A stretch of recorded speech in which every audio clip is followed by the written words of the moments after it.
What do you do when you're broken? What do I do when I'm broken? When I'm broken, I relish it. That's what I'm gonna do. I'm gonna use it. Because if I'm broken, then I just found my limitations. And until I know what my limitations are, how can I push them? How can I get better? If you break, it means it's time to fortify your will to make it stronger. You can break physically, you can break mentally, you can break your heart, you can break your spirit, and none of those are fun, and all of those are gonna leave a mark.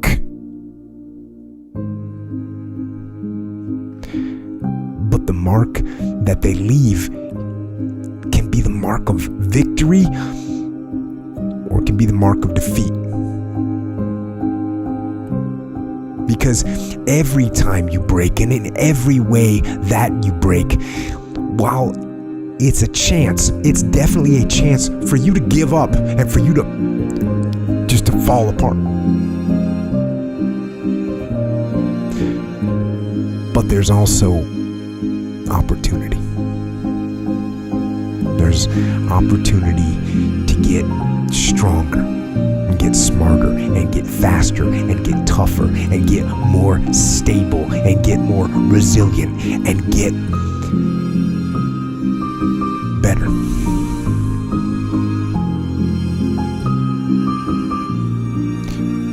When you break,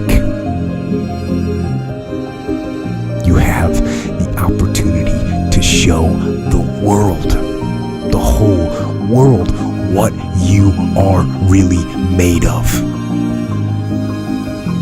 Well, it's like the Pink Floyd line, living life of quiet desperation. I mean, that just terrifies me. That's Thoreau's quote, that most men live lives of quiet desperation. It's one of my favorite quotes ever because it's true. So and I've been that guy. My God.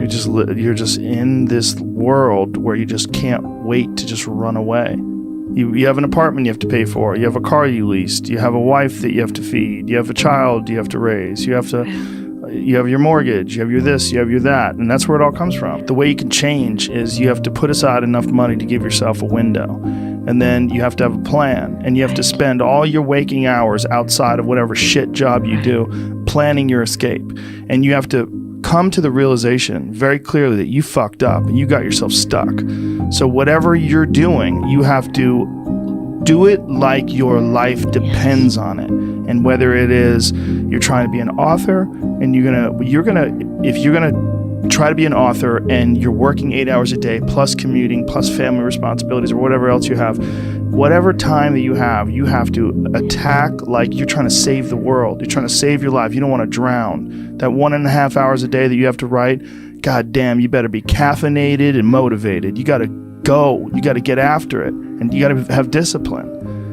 Most people don't have those things. Most people don't understand what it's like to really go for something. And to know that the consequences of not doing that are horrific. Me, I am weak. In all those ways that I listed, I am weak. But I don't accept that. I don't accept that I am what I am and that is what I'm doomed to be. No, I don't accept that. I'm fighting. I'm always fighting. I'm struggling and I'm scrapping and I'm kicking and clawing at those weaknesses to change them, to stop them. Some days I win. Some days I don't. But each and every day I get back up and I move forward. And I fight with everything I've got to overcome those weaknesses and those shortfalls and those flaws. As I strive to be just a little bit better today than I was yesterday. We're built for struggle, us human beings. We're built to contend with the world. We're built to contend with reality. You want a challenge, and the best way that you can take on a challenge, because a challenge fortifies you. So you don't want to be secure, you want to be strong. And you get strong by taking on optimal challenges. And so you lay out your destiny in the world, and you take the slings and arrows of fate, and you make yourself stronger while you're doing so. And you might fail, and fortune might do you in, but it's your best bet.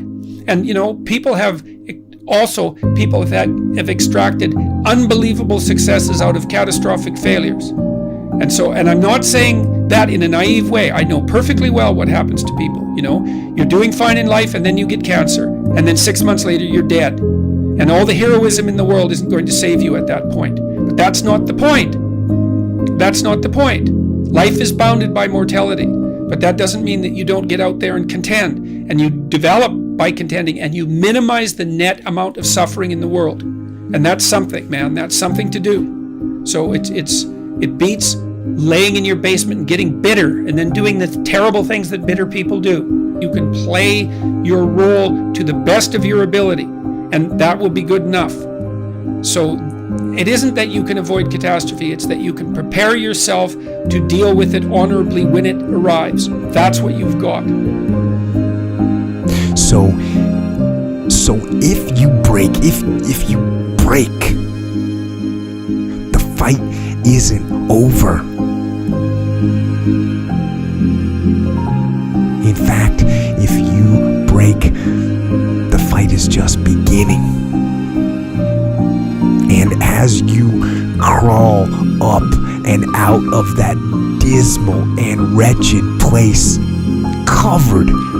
you're covered in blood and sweat and dirt and filth as you rise above what you were. And as you take the form of who you are supposed to be,